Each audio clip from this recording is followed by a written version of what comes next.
Okay, we're live, and just to for those people out there who are going to be watching now, this is the Helix VIP stream, and Brian and we're in the audience.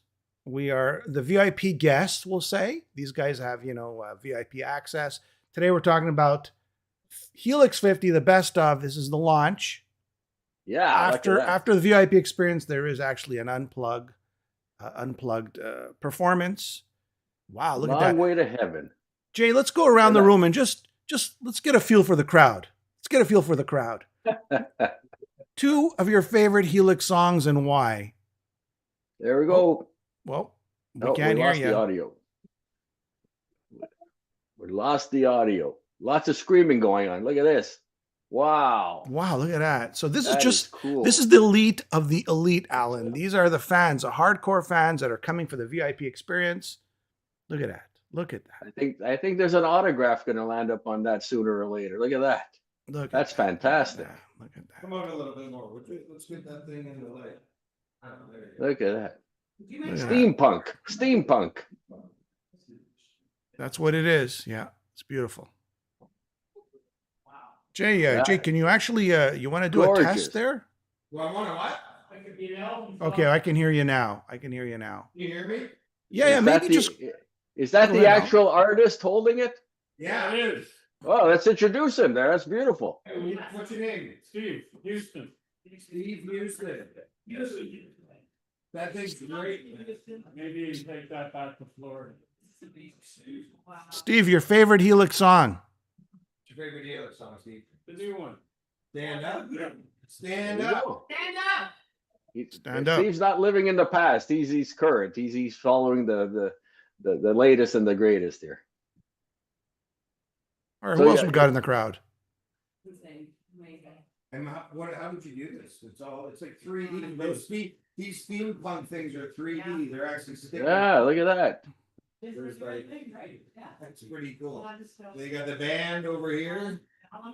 Well, kind of the new band with there you go. In there. Nice, right on. All right. Steve's current. Steve, I love it. It's beautiful. Right. Who else we got? This guy looks familiar. Oh, you speak French? He's from Quebec. That's okay. All the way. Aucun problème. You drive 6 hours. So this guy came from Quebec 6 hours. Oh yeah. Bienvenue. Bienvenue. Where'd you come from? Just over there. All right. The other side of the street. Anybody else come from a super far distance? You came all the way from Calgary? What? Calgary. Okay, we need your top two favorite Helix songs if you came from Calgary. No Rest for the Wicked. No Rest. Oh, it's a great song. Yeah. Rock You. Okay. Rock You. All right. What's our names? Names, please. Name? Belina. Belina And Sharon. and Sharon. Yeah. 8, 6, 7, 5. The winning lotto numbers. 865. We're playing bingo now. 8675309. Okay. You guys came from Calgary, huh? Wow. Anybody else from? Where'd you come from? Montreal. Montreal. Montreal, Montrealer, yeah. Hey, Montreal, les Canadiens de Montréal. What's your name? Shanique. Nice. And you've been a Helix fan a long time? Votre chanson préférée de Helix? Oh, In the 21st century. Oh, great song. Heavy metal love. Sorry, he's saying heavy metal love now. Look at that. What's that? What's that? Oh, is that? What's that shirt say? The one with the lips there. Heavy metal love. That's cool. Okay. I like that. There. Anybody else? Where's anybody else from? Hamilton. Hamilton, Steel City. Hammer. That's a Dirty Dog fan. I can tell. He likes Dirty Dog. Rock You is my favorite of all. Oh, I was mistaken. And the lady next to you? Is that your daughter?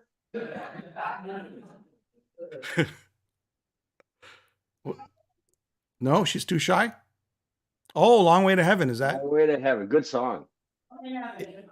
Is that an original shirt from the show? Yeah, yeah. I used to have that shirt. 1989, is that it? 1985, 85. Wow, very cool. All right, so we've got some Rock You fans on this side. Did anybody see Helix open for Triumph on the Thunder 7 tour in 85? No. No? Alan, we're the only ones. Dang. And I'll be honest, this will be the first time I've seen them. What? I always wanted to see them, never had a chance. There we go. Look at that. Look at that. And this man here with the hat. Sir? Sir? Triumph. Your Triumph. Helix, your favorite Helix song? And you could add in the Triumph song if you like too. You know, I'll be honest, when I saw Helix, I like back around 93, 94. I'm not a big fan, but when I heard about this and I wanted to come up. So Canadian music. All right. Homegrown. And the man with the white beard there. Sir. Right here, yeah, right here. Sir, the wizard. It's The Leland wizard. Sklar. favorite Helix song? Long way to have it tonight. That's a good one. Long way to Yeah, have good it. one. Yeah. Good one. I'll bring out some props if you guys can see this. There you go. There you go. Alan's got all the props in back of him. Who else we got in the room? Who else we got in the room? There's the guy with the baseball cap. Hold on a There we sec. go. Yeah, Jay's running all over the place.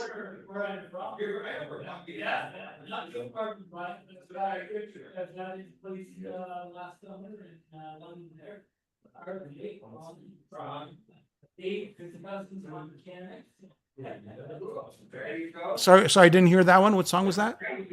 Funky Bugles Foreigners. And that's no lie. Sir, I love your shirt. I want to get one of those. That's a beautiful shirt. I got it from Brian during the pandemic. The man in the chair there, sir. Favorite? I love your shirt, Anvil. Love it. Love it. So what's your Georgetown, Ontario.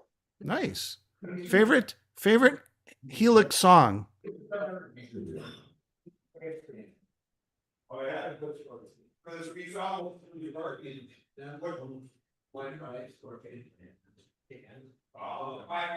favorite Helix song? Heavy Metal Love. Yeah. And the lady, what's your favorite Helix ballad? Let's get a little soft here. Make me do.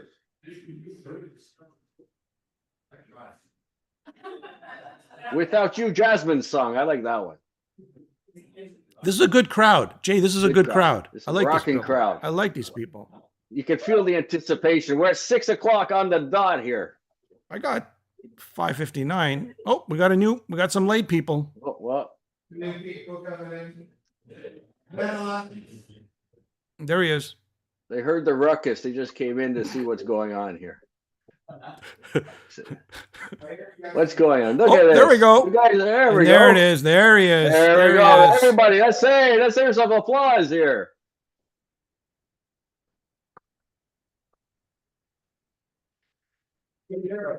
Helix is in the house. Online, Jim Harrison, Marcy, and Joe. Brian, can you hear us? Can you hear us, Brian? Let's see if we can hear Brian. Super close. There you go. Brian and Daryl. Brian and Daryl. Hey! As the crowd goes wild. Brian? Thank you so much. Can you? Okay, good. You can hear us. We can hear you. That's a good start. Hey, let's just start off by saying it's an extreme honor for the Metal Voice to be part of this evening, and thank you for the invitation. And congratulations on 50 years of Helix music. Brian and Daryl, first things first, why did you decide to re-release a compilation of, you know, re-recordings as well as remastered and a new song. Well, why now? Why have you done this? Say it again. Why now? Why have you decided to release the 50 best of? How's that? Well, because it's 50 years. Okay, next question. Well, we were approached by Crown X Recordings, and they wanted to put it out, and we thought that was a great idea. All right. Now, how does They this did a work? great package, by the way. The album looks great. I haven't listened to it yet, but sure it's. Do you have actually the physical album around there so we can show everyone? Yes. Jay? Yeah, yeah, Right there. it's okay. Nice There we go. package. Look at that. Make Look sure at it the gets it colors. back to you. Yeah, that's the one and only. But it's the inside that I really like. It's all the pictures from over the years. See it? Do share, do share. It's right there. Oh yeah. Oh. And a lot of those pictures come from my archives that I have at home. I have so many photographs at home, and they asked me for some photographs. So I went digging through all my files. I probably got, oh geez, just home movies and mini CDs and videos, probably 200 hours of film, and then all sorts of stills, thousands of pictures, literally. And I should mention, hold on, Alan, I should mention, we should plug our sponsors today, Crown X Recordings, as well as you can pick it up at rockpapermerch.com if you want to get the vinyl, like Brian was holding up there, the CD, the deluxe CD, and it just has the whole track listing there if you go online. Sorry, Alan, I cut you off. I was just wondering, Brian, it says remastered. Who had the master copies of all these songs? Where did you get them from? Well, some of them they had to take off the CDs. Other ones we had the actual 2-inch tape. Different places for all the different songs. It depended on the album. The older the song was, the harder it was to find a 2-inch tape. Even though we had 2-inch from, I think, White Lace and Black Leather, some of it was missing. So who knows where it went over the years. And I know when we went to try to find the 2-inch for Good to the Last Drop, I think Universal has it somewhere, but they were taking their time going to find it, so we just went ahead without them. Brian and Daryl, Heavy Metal Love, a lot of people may or may not know it's about Joan Jett, as you've said many times. Has Joan Jett ever approached you and said, you know what, any reaction to her about this song or not? No, I've never had a reaction from Joan Jett. Ironically, the guy that introduced me to my second wife, a guy named Dutch Michaels, is her road manager, but I've never met Joan Jett. And now you not only did you remaster, there's all these new recordings, and I the kids are all shaking. I just love that banjo. I think I prefer that to the original. How did you come about reorchestrating a lot of these songs? Well, the doing an acoustic album, we wanted to make it as organic as possible. And I've got a banjo guitar, a banjar at home. And I thought, hey, you know what? Well, why don't we try that? And Sean, who's around here somewhere, Sean Kelly actually played that part on the banjar.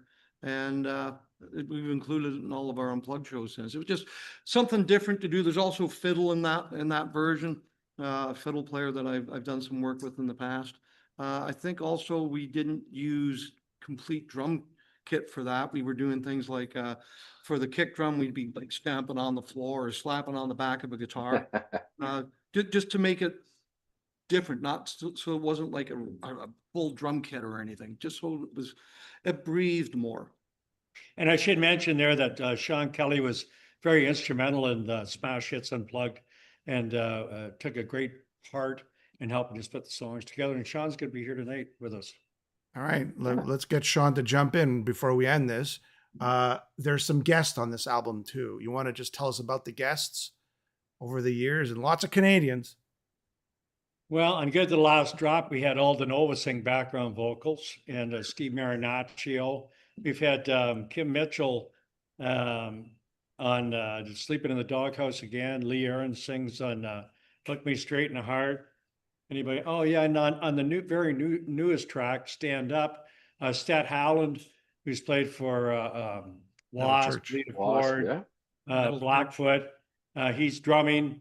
Johnny Hyatt's on guitar, and he plays for Jean Bouvier of Plasmatics, and also the keyboard player for Lita Ford, who I can never remember his name.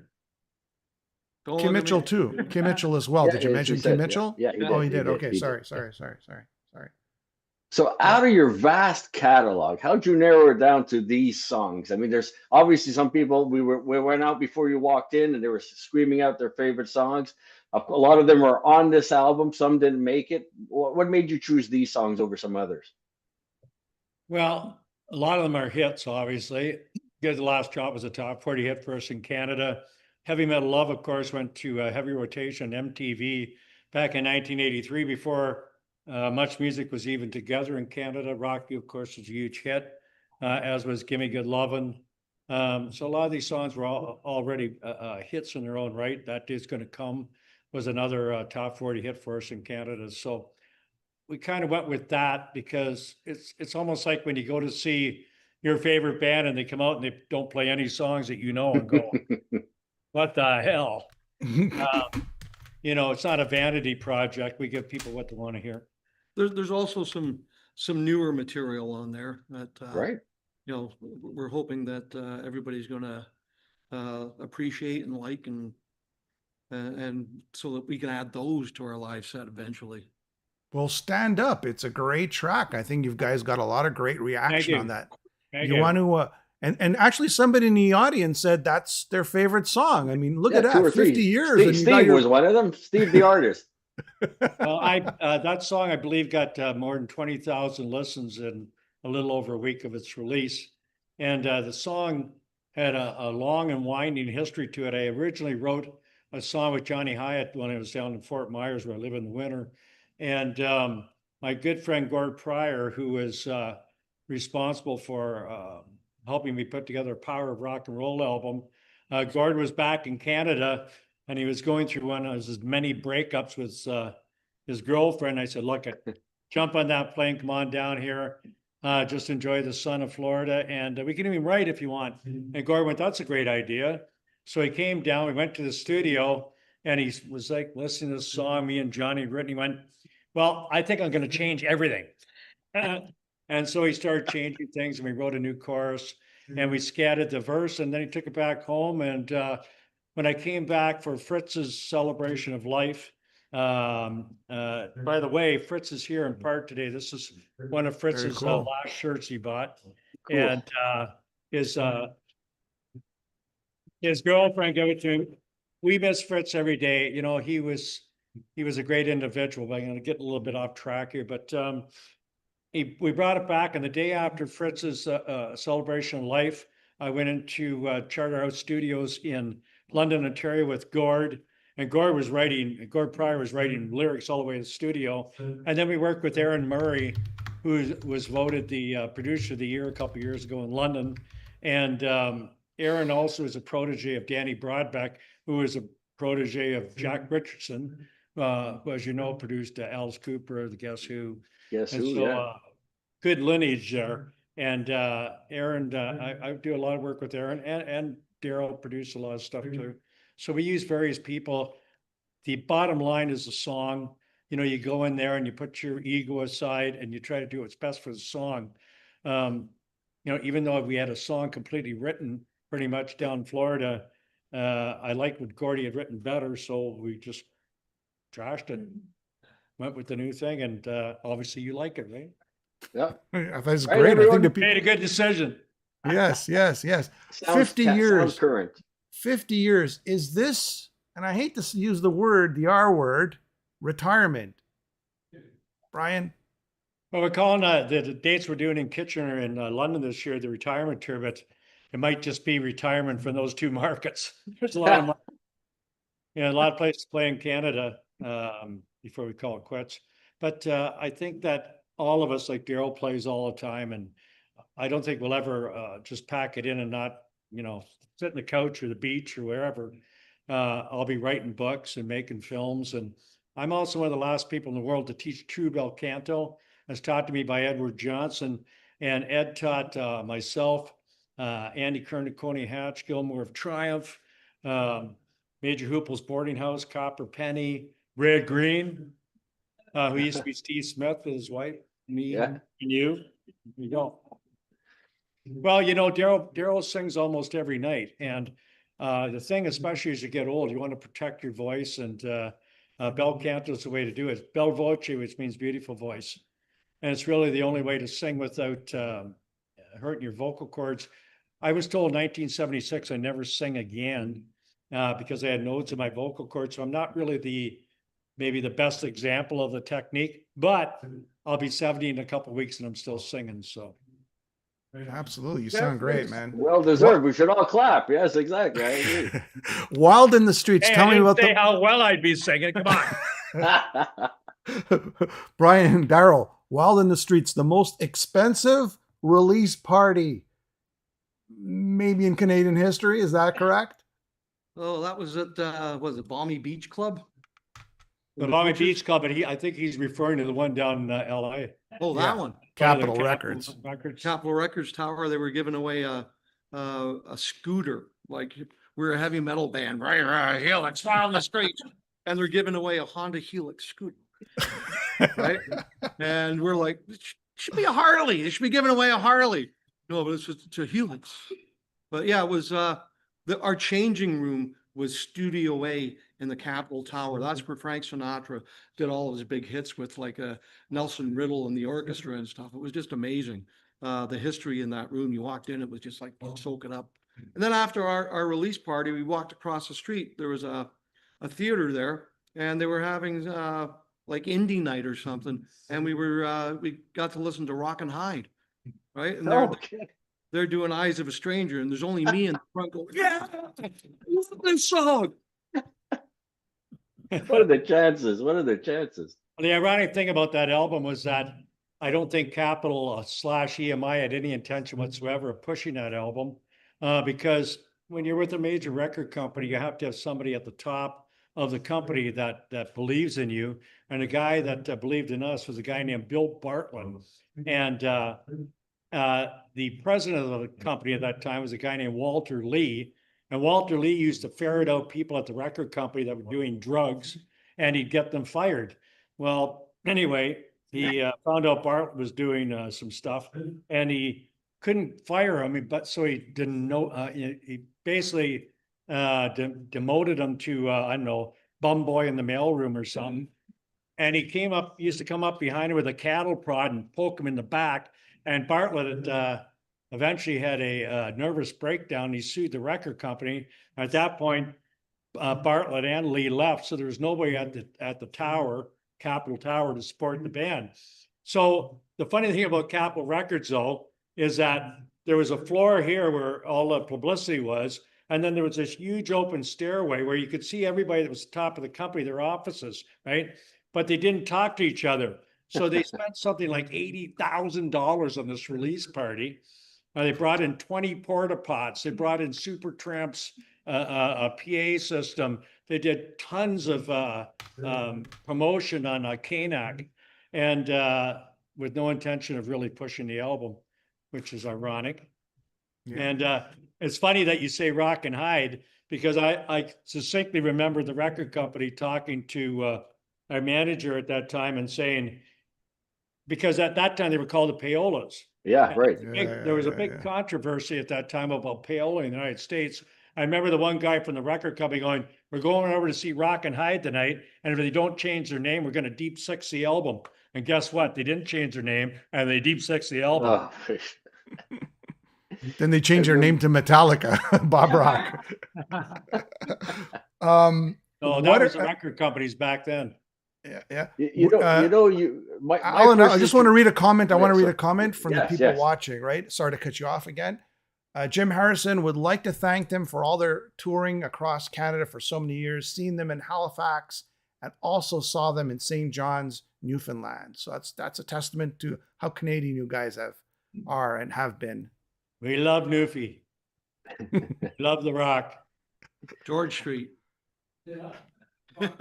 Is there anybody there from Newfoundland? No, guess not. Alan, go ahead. My first introduction, Come on. Brian, the You're all out Helix. squid jigging. Come on.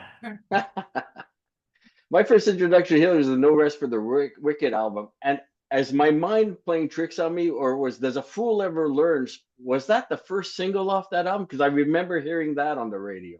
No, first single off No Rest for the Wicked was Don't Get Mad, Get Even. Oh, sorry. I'm wrong about that. It's was A Fool Ever Learned by written by Eddie Schwartz. Okay, so that's what I thought. I remember that. Yeah. Well, to tell you the truth, the Canadian company released Fool Ever Learn, but the Americans released Heavy Metal Love. There we go. Which is much more indicative of our sound. And the proof in the pudding is it went to heavy rotation. Let me say again, heavy rotation on MTV. And we were pulling into places like Washington, D.C., and there was lineups for the band. We'd never been to Washington, D.C., and we were blown away by the power of TV. And we had quite a few songs after that on MTV and Much Music. It was Joe Anthony, right, in Texas, who pushed the band early on with a lot of other bands that were emerging at the time. Correct, Brian? That's true. Joe Anthony worked at Kiss K-Mac out of San Antonio, and he controlled that whole market. And Joe played black artists when it wasn't fashionable to play black music in the United States. And then he played heavy metal when it wasn't fashionable to play metal music in the United States. And we went down there and we played with his partner, who was Joe Miller. And we had a chance to play with, believe it or not, AC/DC with Bon Scott. But because it was another promoter that was in competition with Joe Miller, we had to turn it down. And that,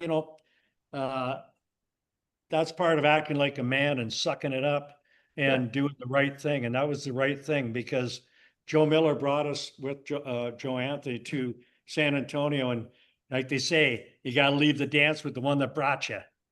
Yeah. Is this the Heavy Metal Love poster that you had to take down during the first Kiss tour? Move over a little bit, Alan. There we go. That girl that was in that video, I believe her name was Linda. Her sister was in the Don't Get Mad, Get Even video. And I think they tried out several females for the Heavy Metal Love video, and they picked her. But I still have all sorts of pictures at home of the promo shots or whatever you call them that were used to audition for that. I think the poster you're talking about, the record company in England had spent all this money to make up these huge posters that said, Kiss current or Helix currently on tour with Kiss. And Kenny, our tour manager, had plastered them up all over the venue. And when Gene got there in the afternoon to do sound check, he came in and goes, "Okay, Kenny, I want all of these gone." That was Kiss Unmasked tour, right? Lick It Up. Yeah.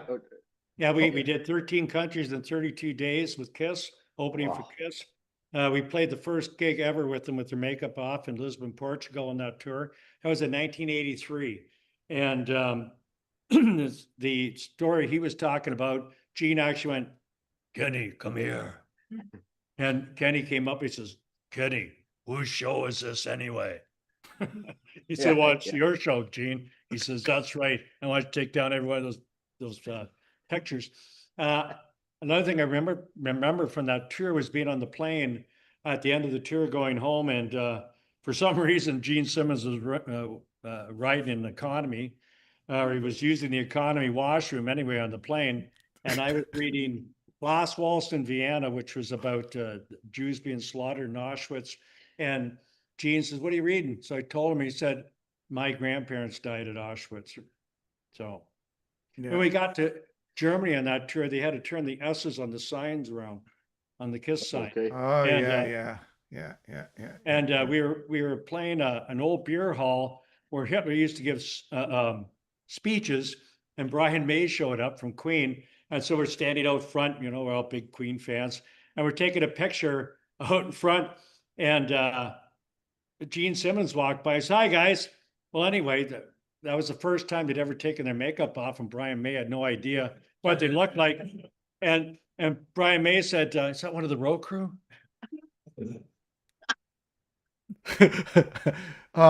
What are the pros and cons that you've felt being a Canadian band all these years? What were the advantages and the disadvantages?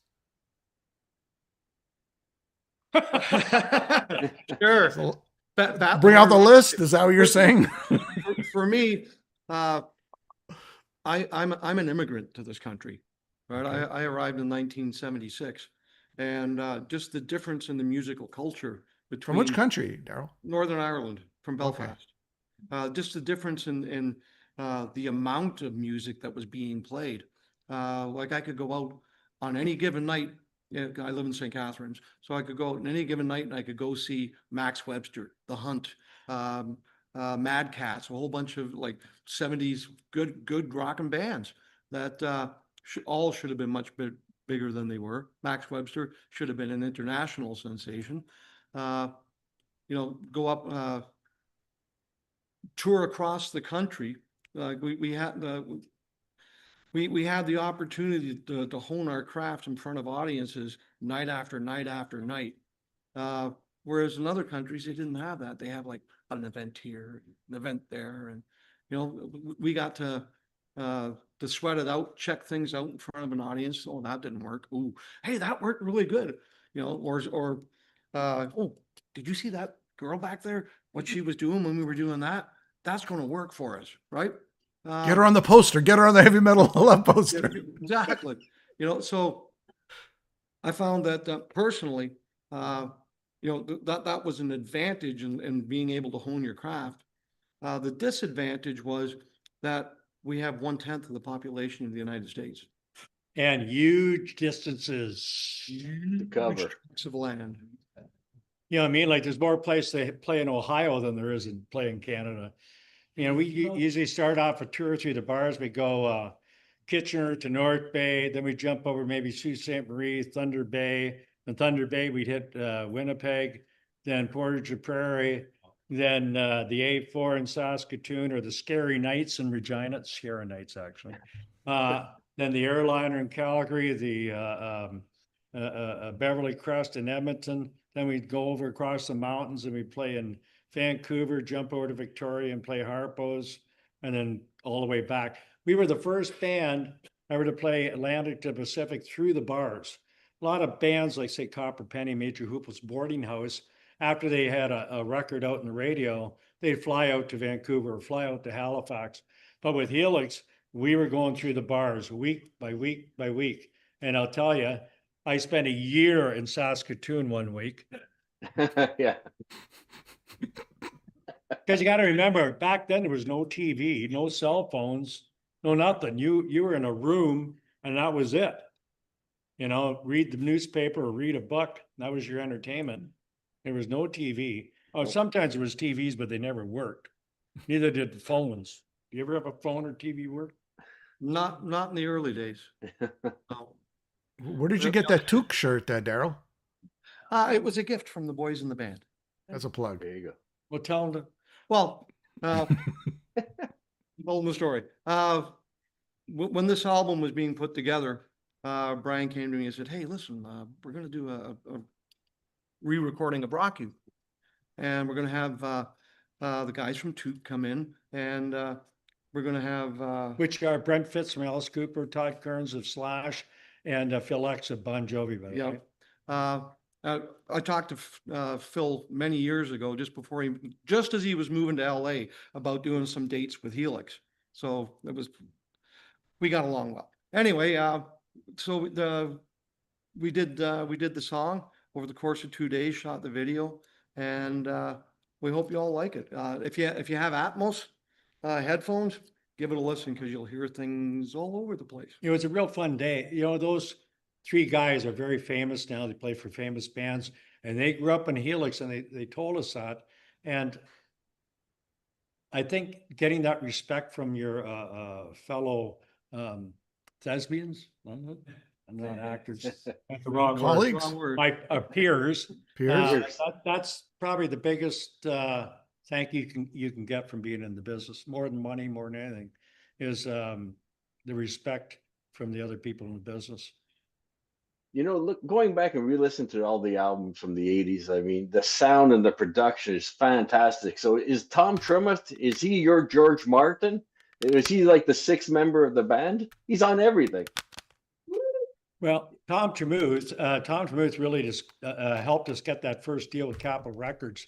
And he also brought Rock You to us by way of Barry Bergman, who was Bob Halligan's manager in New York City. And I had done some writing with Bob down in New York City. We wrote a song called Cheers. And later on, I wrote Business Doing Pleasure with Mark Ribbler, who was also managed by Barry Bergman. But Tom Tremuth, together with our manager, Bill Sipe, he helped land the deal with Capitol Records. And that was after all the labels came to see us. And the thing that changed their mind was when they come to see us at the Gasworks. And Good old we had a Gasworks. packed house.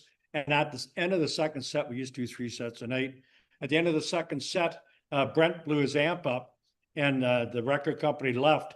But instead of just packing it in for the night and going home, which is probably what most bands would have done, Brent set his little practice amp up, put a mic up, and we rocked twice as hard.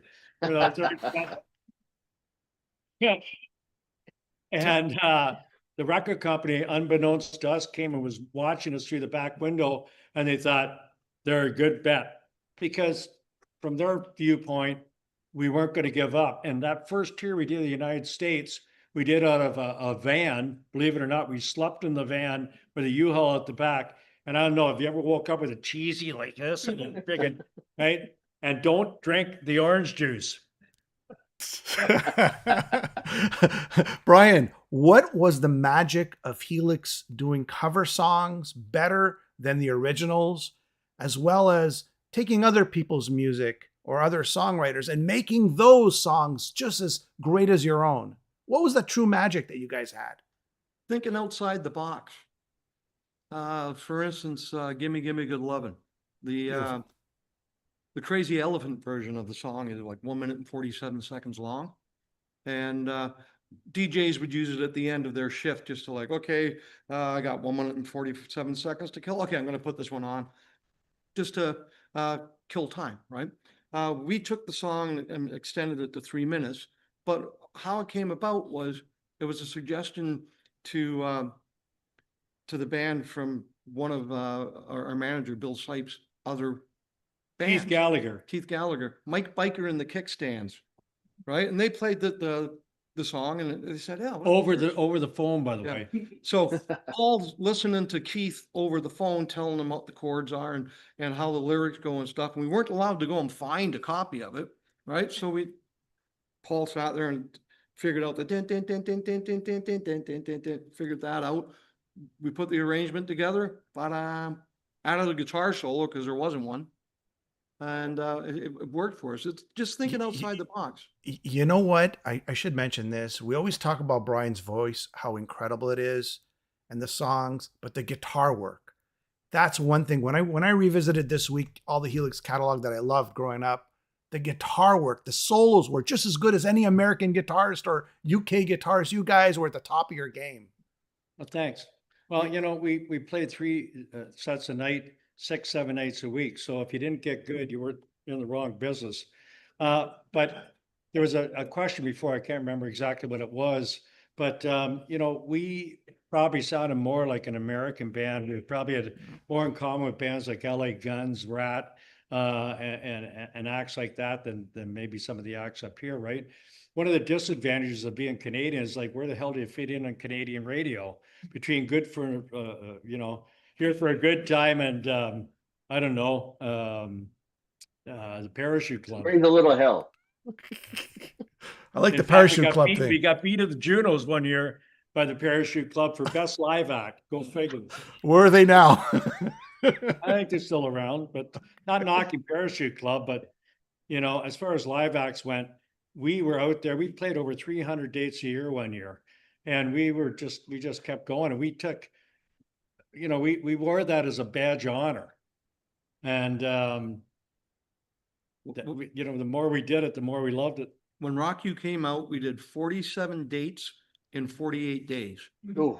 And that somewhere in the middle of that was that 48th day, which turned out to be a day of press in New York City and then a pub crawl. And then we played L'Amour's in Brooklyn the next night.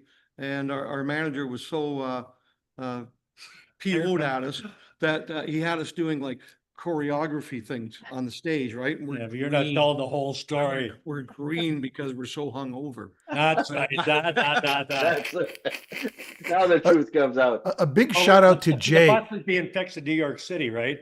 So we Yeah. took the bus in, so we were homeless. We had no bus for a day.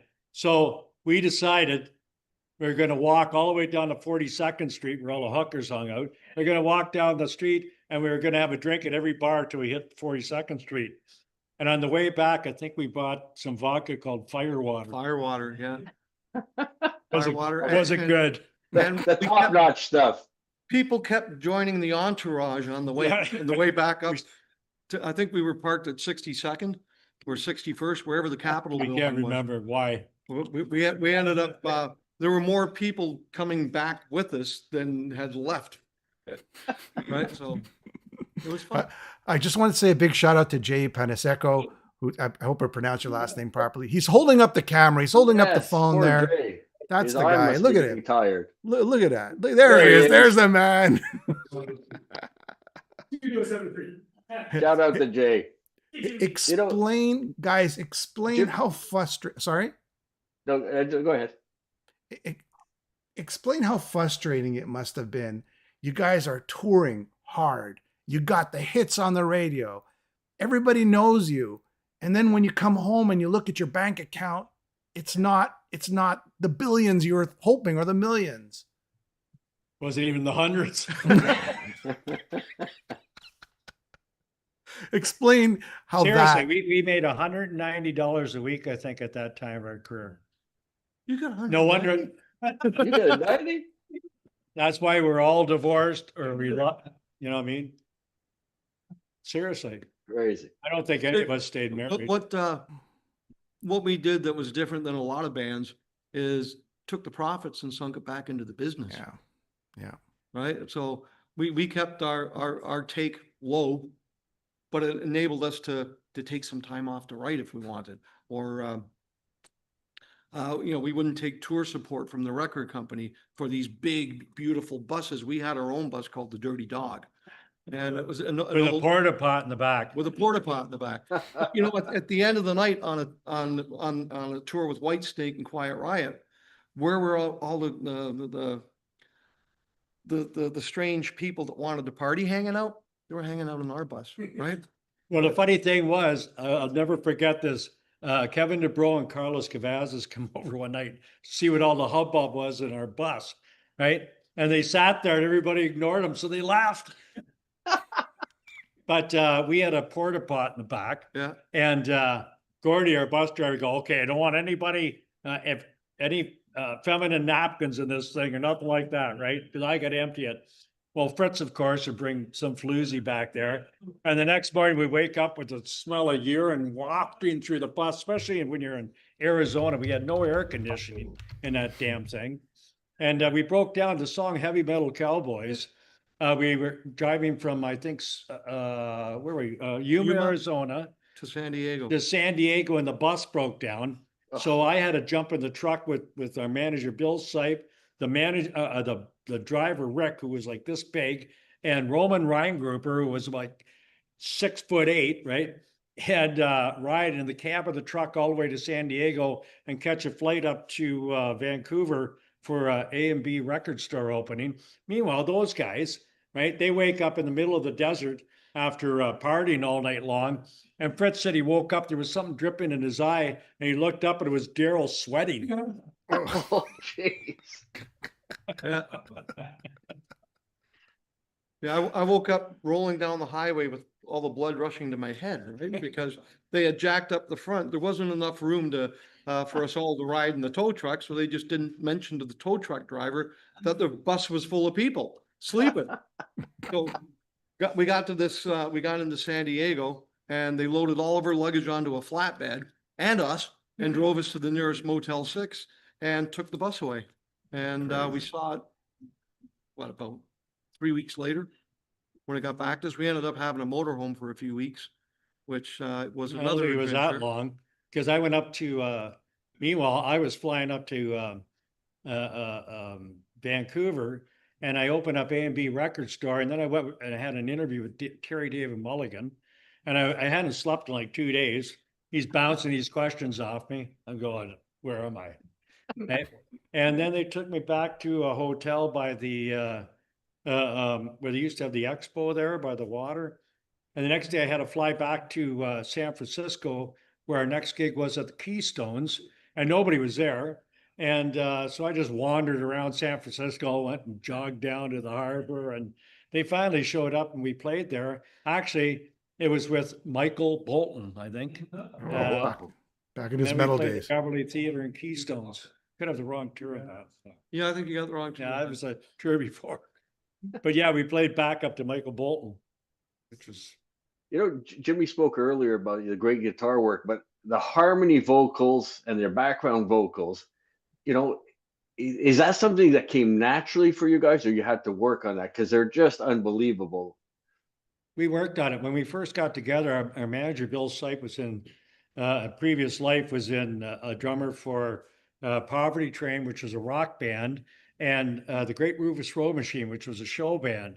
And he got us to practice vocals by learning "Round Round Get Around" by the Beach Boys. And it was our job to stand in a circle every night, and everybody had to sing their part, "Round Round Get Around." But then we did it. We always had a vocal warm up before we went on, and Brent would be the conductor really. And towards the end, we were learning Styx songs and things like that really required a lot of blending and things like that. So that's a lot of work to get those vocals sounding like that. And we still work on our vocals. You know, me and Alan. Definitely part of the Helix sound. You know, yeah, I was going to say that too, Alan. Like, I mean, phenomenal guitars, unbelievable vocals, harmonies. You guys had it all. We're really proud. You know, we're us being Canadian, you guys being Canadian. You know, it's really important to us that we have our big Canadian band, and that's Helix. And your legacy is just unbelievable. 50, Helix 50, the best of. I'm going to read the tracks here. Rock You, Heavy Metal Love, Deep Cuts a Knife, Wild in the Streets, Running Wild in the 21st Century, Make Me Do Anything You Want, The Kids Are Shaken, Animal Inside, Good to the Last Drop, Stand Up, Dream On, and the additional bonus CD, if you get the deluxe version, It's That Day's Gonna Come, Sleeping in Doghouse Again. I guess that's the van, right? Look Me Straight in the Heart. Phenomenal. What a career. What about new music? Well, I just wrote a song last Sunday. And I wrote that song with a guy I used to be in a weekend band with, and once again, Aaron Murray. Went down to the studio, and it turned out pretty good. But I'm always writing with different people. We're always writing together. There's no set formula. We just keep doing it. That's the biggest rule of thumb. You know, when you were on your down and out days, like you mentioned earlier, or even after the 30th anniversary concert, did you think you'd be sitting here celebrating 50 years? Never thought about it. I didn't think I'd live to be 40. Come on. That's something to celebrate. That's Well, everybody can pick it up at rockpapermerch.com. You can order it there. I think we're at time. Brian, Daryl, it's such a pleasure to have you great on. to be here today. And thank you. Thank you. Everybody out in the audience. Strange enough, Brian and Daryl, me and Alan are the only ones who saw you open up for Triumph. Back in the day. So what does everybody have in store after this? What's happening after this? Pardon me? Tonight, right? What's happening tonight? Can you explain a little bit We're what's going coming to down the road here? be playing about 5 songs acoustically, different versions of those songs. And Sean Kelly's going to interview us and play along with us. All right. Is Sean in the Give audience? Sean our regards. Okay. I saw him a minute ago, but And then Sean will be here tomorrow night to play with Lee Aaron, I believe. All right, great stuff. All right. Well, everybody, thank you for we got a having bed us. for him in the back. Next to the Sean's porta great. potty. Sean's one of the best guitar players in Canada. He helped me write Vagabond Bones. We've written all sorts of songs together. We wrote Gene Simmons Says. We wrote All I Want for Christmas is the Leafs Win the Cup. Not this year. That song has a shelf life of about 200 years. And Well, hopefully we'll see you in Montreal soon. I think it's been a while since you've been here. It was Heavy Montreal last time in 2018. Yes, So, Love that show. yeah, that was great. that's where we last talked to you, Brian. Yeah, bring us back. Yeah. Thank you so much, everybody. Hey, Thanks for thank you. watching. Brian, It thank was you for our your honor time. to Thank be you, part Daryl. of this. Thank you again.